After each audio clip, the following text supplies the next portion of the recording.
What's up, Summoners? Kingbear here. Today, we're going to be talking about the current banner heroes, Ran, as well as Kise, and whether or not you should pull for them. If you like the video, make sure you like, subscribe, and join the Discord server, link in the description. Without further ado, let's get right into it. As always, I like to start with a summary on the unit so you get an idea of what they do before we actually go in depth into their stats and kit and better understand the unit. But knowing what they do first will help you as we're walking through all of that. So with that, let's start with the summary first on Ran and then on Kise. So first, Ran. He's one of the additions to the 3 names units that start with R. There's Ross, Rin, Ram, and some other ones that I can't think of the top of my head. But there's quite a lot now, and Ran is in addition to that. But obviously, gameplay-wise, well, he's going to be a very, very solid unit for cleave and aggro-style draft, because he does open with some extremely nasty debuffs that if the opponent doesn't have a way to deal with, you just pretty much win, right? So it's something that if they don't have an answer to Ran on their draft or their team, they're going to lose. The only thing why he's not going to be absolutely insane for Arena is because of how dominant Angel Light Angelica is in Arena defense, as well as Bellion, which both are units that do pretty good into him, with Violet and Angel Light Angelica doing really good into him and basically being his main counters, especially Angel Light and Violet, right? Those 2 units do really, really good into him, which is why he's not going to be just super duper insane, but he'll still be extremely powerful. So if you're a cleaver / aggro player, which is someone that's trying to get a lot of advantage turn 1, who's trying to do a lot of damage early on, just wombo combo the opponent, you should highly consider picking him up because he is going to be really, really good and has potential in the future to be staple, right? And because of that potential, I would definitely pull for him. If you've ever considered the cleave playstyle, if you ever considered the aggro playstyle, or you like both of those playstyles, absolutely, highly consider picking him up. On the other hand, we do have Kise, who is also going to be more of an aggressive unit, who can fit into cleaves, who can fit into aggro, but can even fit more into bruisers, since she's just overall going to be just a big damage dealer, right? And that's her main job, is just doing dummy DPS damage.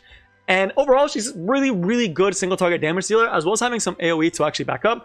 But aside from damage, that's pretty much what she does, as well as being a speed contester, which is something that also Ran can do, a speed contest, but we'll talk about why it's a little bit harder for him to actually do that, although it is possible. But yes, Kise is also a speed contester for slower bruiser drafts, can speed contest things like F10 and potentially just shut them out at the beginning of the game and counter a lot of fire units. But again, really hard to build, and both these units are going to be extremely hard to build. So if you're an early game player, just know that if you do end up pulling for them, there's a very good chance they won't feel as strong because they require some very gear investments to actually make them shine. So if that's something that turns you off because you don't have great speed gear, I wouldn't look too deeply into both these units because they do need pretty good speed gear. Although Kise can also fit into a bruiser draft with 240, 250 speed, as well as Ran and aggro. He can be 240, 250 speed and still do okay. But again, you do need really good gear for them. But if you're an aggro player and a bruiser player, if you're an aggro cleave player, you're definitely picking up Ram. If you're a bruiser aggro player, you should think about Kise, although there are limits in the future, which is something you do have to consider. As well as Polides, who is a must-have unit, right? So next week, just know that it's Polides, and you definitely need Polides. She's just an all-around great unit, but Kise, again, is a pretty nice option for those teams. So with that, let's actually go more in depth and talk about each of the units so you can better understand where I'm coming from. So first, let's look at the unit that you're probably here for, which is going to be none other than Ran. And Ran literally gave up all his stats into speed, essentially. He shares the exact same stats with Kayron as the fastest unit in the game at 129 speed. For reference, a Sid is at 128 speed. So 1 speed faster than a Sid, right? He does have okay attack. It's not the craziest on the planet, but it is pretty good, right? The HP and this defense are abysmal though, which means that you're not going to be in the fight for too long. And there's very unlikely to be a bruiser build for him. I know people are going to try it. I just don't think it's going to be too good on him because he is just so freaking squishy, right? He is legit a glass cannon. And it's going to be really hard for you to actually try to bulk him up. But I know people will try that out. Although it's going to be really hard because the stats are not going to let you. And he does have some crit rate to actually help him with what he needs. But he's going to be extremely stat hungry because you are going to want him to be the fastest unit on your team so that you don't get outsped by things like a Sid, and so you're always guaranteed to open against your opponent. So you're going to need speed, you're going to need a lot of crit rate, you're going to need a lot of crit damage, and you're going to need attack. So you need a lot of stats that are not easy to get, right? Which is why he's actually extremely hard to actually build well, although if you have him well, he actually can do pretty good. As far as the imprint attack buff, really nice. I mean, it's not crit rate, right? With crit rate being the best imprint, but it's decent on a unit that's going to be doing some damage. So with that, let's actually go over to his skills. And first, the character model is just really amazing. If you guys didn't know, he's actually Vildred's master, which is awesome. Right, which is why he has the exact same swords as Vildred. He basically trained Vildred, and his swords are super duper cool, right? I'm a big fan of the swords. I really like what they did with him. He's supposed to be a dark elf, but to me, he looks more like a demon swordsman. So I really like it. It almost reminds me of like, what's that anime called? Demon Slayer, right? He kind of looks like someone that'd be in Demon Slayer, low-key. But I'm a big fan. I mean, I think it looks really, really cool. I haven't done the storyline, but he looks great, and the animation's gonna look great. But let's actually look at the kit. So first, Zest 1, it doesn't have the greatest ratios on this planet, but it does penetrate defense, and it does do damage according to your speed, which means that it will do decent damage, right? It's definitely going to hurt squishies if you're getting to a point where you're doing S1s. And it's something that, you know, it's just there, but it's just mainly damage, and a lot of these type of units do mainly do damage after their setup. So it's normal for units with great S3s to not have the best S1s in the planet, but the animation is pretty sick. Very similar to Strassen as far as like the animation. The S1 is just amazing. Like, Strasse and Rand both have just gorgeous S1 animations. But yes, the S1, just pure damage. Nothing crazy. The S2, on the other hand, was you actually start seeing his kit and start seeing him as an opener. So the big thing for this S2 is that you're getting immunity and self-attack buff. And I'm a big fan of self-attack unit because it makes him self-sufficient, right? Especially because he's going to be the one that's moving first, because he does have the highest base speed in the game and he usually will be moving first. I'm a big fan of units that are self-sufficient, and himself giving attack buff is nice, and immunity can actually play a big role for your team, right? If you're playing Cleave and you're doing a Fallens to seal a pivot and your team doesn't have immunity, you can set up immunity so Sage Ball is not able to actually just cut your team, right? So that part's really, really cool that he sets out really, really fast. And again, it can potentially make some units not do good, especially if you have them on Silver Rain, and we'll talk about artifact selection afterwards in a little bit. But again, really, really cool, and he does get an extra turn. Big fan. Also, the animation is just sick, right? The animation is always just amazing. But again, really nice buffs, really self-sufficient unit. Really big fan of that. But then, what do you do after you get that extra turn? Well, you have the S3, which is the main reason you're going to be pulling for him. But essentially, it's an AoE attack that strips 2 buffs. And for all intents and purposes, on any opener unit that you see to debuff this spell, that's essentially a full team strip, right? Because FCC Barrier and Immunity is the only thing that most units will have, with the exception of things like Rylet that have 3 buffs at the start of the battle. But there's almost no other unit that has more than 2 buffs at the start of the battle, which means that you're essentially stripping the unit completely of their buffs, and then you're setting up into Stigma and then decrease defense, right? And Stigma reduces the amount recover as well as Combat Rene's game by 50%. And the decreased defense, again, you guys know what decreased defense does. It's extremely nasty. The Stigma is 100% chance to land. The decreased defense is 85% chance to land, which is pretty standard for decreased defensors. But there's something really important to note for both the skills. So Stigma is really good because if you're cleaving with them, A Robbie will get picked against you a lot. And if your land is on an A Robbie, you're cutting their healing as well as their CR gain, right? That's really, really awesome. Sage Ball, if you decide not to do S2 against a Sage Ball and you decide to just open with S3, you're cutting a lot of the CR that he's going to be getting on top of that, right?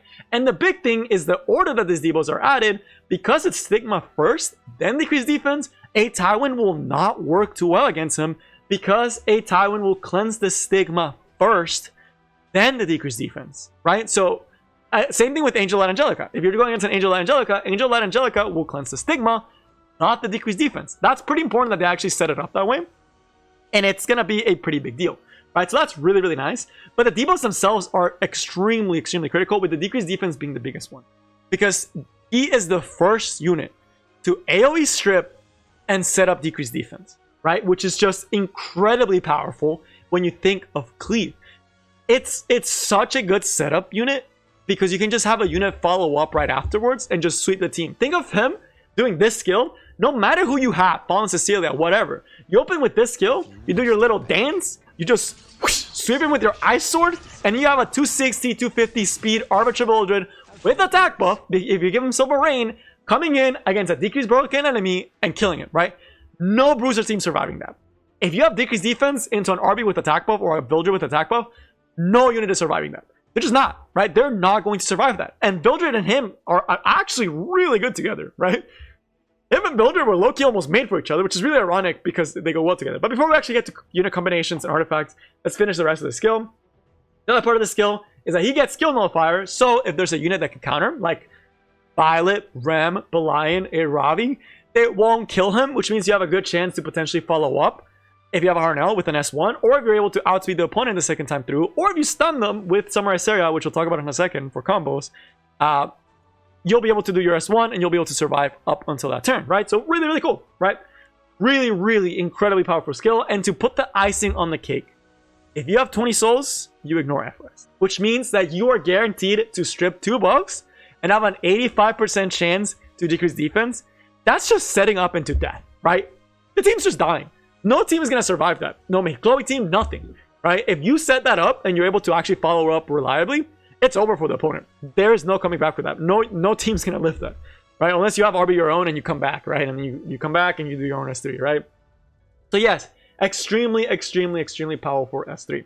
Right, so now let's talk team combinations as well as artifacts. As well as for the artifacts, the big ones that you can think about are going to be Arnell, right? Arnell is Rihanna and Lucio. That's the artifact that gives you an extra turn. And the reason why that artifact is so good is because you have 2 opportunities to proc it. You can proc it off the S2 or the S3. And if you proc it on either or, you're guaranteed an S1. And you can also proc it on both. If you proc it on both, you theoretically have the chance to do S2, S3, S1, S1. Right, which is crazy to think about, and it's so much damage because he can do super high S1 damage. Granted, that happening is very low because max Arnell is only 25%.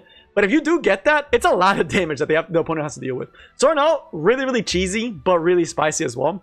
If that's something you want. If you want something more reliable, and if you actually want a wombo combo, Silver Rain is the 4-star artifact that when you do a non-attack skill, you give attack buff to your highest attack ally. Why is that good? Well, because he has a non-attack skill on the S2. If you use this skill, you're giving yourself attack buff as well as your Samurai Seria, your Vildred, your Arbiter Vildred. You're giving them attack buff. And we know how good Pavel was. This combo does not need souls, right? All you need is Silver Rain. And this setup is better than Pavel's, right? As far as like you setting up for your team because you're setting up decreased defense, right? Really, really, really amazing, right? Just let that sink in of how good that really is, right? So those 2 artifacts just really round out that kit extremely well, and both have their situations, and that's honestly what I would go as far as artifacts for him. But now as far as gameplay and team compositions, he's gonna be an aggro stat cleave draft. I do not see him in a Bruiser draft because of how low his defensive stats are. But in an aggressive team or a team that's doing a lot of damage that can actually follow up, he can do amazing. Think him and Samurai Seria. If you have Samurai Seria, one of the weaknesses that this skill has is that it doesn't push your team up, right? So you need a Challenger Dominio or a Samurai Seria to guarantee yourself to take the turn afterwards, or you need another really fast unit right behind you to actually make use of your extremely high speed at 310 speed, right? So Samurai Seria, amazing because you can give her attack buff with a Silver Rain artifact and follow up because he does an AoE attack that strips. Iseria gets to put 2 bombs for free and then follow up with no soul burn and just cleave the team, right? Beautiful, beautiful cleave. Or you can follow up with a Vildred that will give you extra speed, meaning you're doing more damage because all your skills are based on speed. And Vildred comes in and sweeps the enemy team, as well as just whole team is just faster because of the speed imprint, right? Or Challenger Dummy because she sets up into the rest of your team. Again, another really, really good solid option, right? So there's a lot of really cool combos that this unit can actually do. But now, as far as things you have to watch out for, he is going to lose to things like Violet and things like Late Angel Light Angelica being his biggest counter. So Violet, because you can't hit him. You will never be able to hit him with Rent, and he can counter, and he can potentially kill your cleave, right? Because you're playing pretty squishy. So unless you have Violet on your own team, that's not going to be great. And then Angel Light Angelica, which is a little bit of a bigger deal, because Angel Light Angelica is everywhere in Arena. You can't ban her out like you can in RTA. But in Arena, Angel Light Angelica really cuts you because you're doing an AoE skill. She's cleansing the Stigma. She's giving the team skill modifier, and then she's cutting in, doing an S3, and stopping your cleave because you're not going to be reliably able to follow up into her, right? Unless you have a Samurai Seria that's very tightly speed tuned, a good Angel Light Angelica is going to easily cut into this type of cleave, right? So Angel Light Angelica absolutely destroys him, and you have to watch out for those two being his high risk counters. Some of the counters are going to be things like Celine, because with Celine, you're able to actually, if you stop them from doing S2, but it's not a hard counter because they can just S3. They don't have to S2, right? And then on the other hand, we have the other part being the S3 combination. So overall, really, really solid, but does have counters in the form of those. Polides also does pretty good against him because it makes it really hard to follow up, right? So with that, let's look at the other unit being the last one, which is going to be Kise, which I'm going to go over really. Oh, so as far as the pull, definitely pull if you are going to be using a a cleave, right? He's definitely going to be a good cleave unit, but Kise are going to go really fast because you guys already know what she does. She's been around for a long time. But again, she's going to have a little bit more really good speed, really good attack, and okay defensive stats. But she doesn't have any E that gives her 10 more speed, making her another really fast speed unit that can potentially speed contest, right? The only counter she has is Acid, because Acid is actually going to be faster, and her self-imprint being attack is also really, really solid. So now, as far as kit goes, first the S1 is going to be straight damage, but is the highest attack skill 1 in the game. It just does dummy damage. If they have a buff and you soul burn, this just chunks units. If they're fire, they're dying, right? They're just dead, right? Even like this will chunk tanks, right? Especially if you have a penetration set, they're just dead. That's 2, again, it's just damage, and if you're stealth it, you penetrate by more. So again, just big damage, which is really, really nice. And then S3, of course, being really, really good. The EEs is S1 gives her CR push, which is terrible. S2 doing more damage, which is nice if you're doing some form of cleave with her. Having an S2 that can actually penetrate is nice. But the E that everyone uses is actually on the S3. That makes that S3 actually reduce the cooldowns by 1 turn, which allow, or not the cooldowns, reduce the buff duration. So what ends up happening is use this S3, you reduce the immunity, and you reduce the skill cooldown by 1 turn. So think of a Fairy Tail Tenebria that you can outspeed, or an A Tywin, or a Carrot. You strip their immunity, you reset their cooldowns, and then you mess them up real hard, right? So that part, really, really solid. Really, really awesome. Can reset a lot of units, especially if you outspeed F10. It's one of the big things that she's really good at. And then, of course, you get an extra CR push, allowing you to follow up. And a barrier and stealth, meaning that if they don't have a way to reach you, you're able to get a guaranteed S1 and S2 right after. Meaning you're able to stick to the board and do very high damage. You do have to watch out for Acid because you will get blown up by an Acid, and Acid is going to be faster than you. And also, Landy does really good into you because you're going to be getting revealed with the Landy S3. As far as artifact selection, her best artifact is going to be Gab, because if you get a Gab, it's just over for the opponent, right? You're just killing the unit outright. Or getting really, really close to killing the unit. Very, very good damage dealer. Anything that strips also kind of kills her. So if there's strippers, you're dead. If there is other things, you're also dead. But again, or you get outsped, you're dead, right? So outsped or Violet as well also kind of messes her up. You're also dead. So strippers, Violet, and outspeeders. But she can also be a very good speed contestant. That's going to be for both of these. As far as Kise, she's not as necessary to have, which is a very good DPS option if you're someone that needs more single target DPS option, if you want more counters to F10, if you want more speed openers. And Ren is going to be an extremely good unit because he's just able to go at mock speed. And he can also be good against counter and cleave units. If you have really good speed, because his damage is based on your speed as well as the opponent's, if you pick it into a cleave team and you outspeed them, you're screwing them over, meaning Rand can do a lot of work in that scenario, although it's going to be a lot harder, and at that point you better just cleave, right? And you should have a follow-up cleave. But both units are very good. For sure, consider picking Rand if you're a cleaver / bruiser player. Kise, a really good option if you're a bruiser type player or just need a DPS. But again, just know that Politis comes next week, which you really want. But that's all I got for you guys today, and I will see you next time. Peace.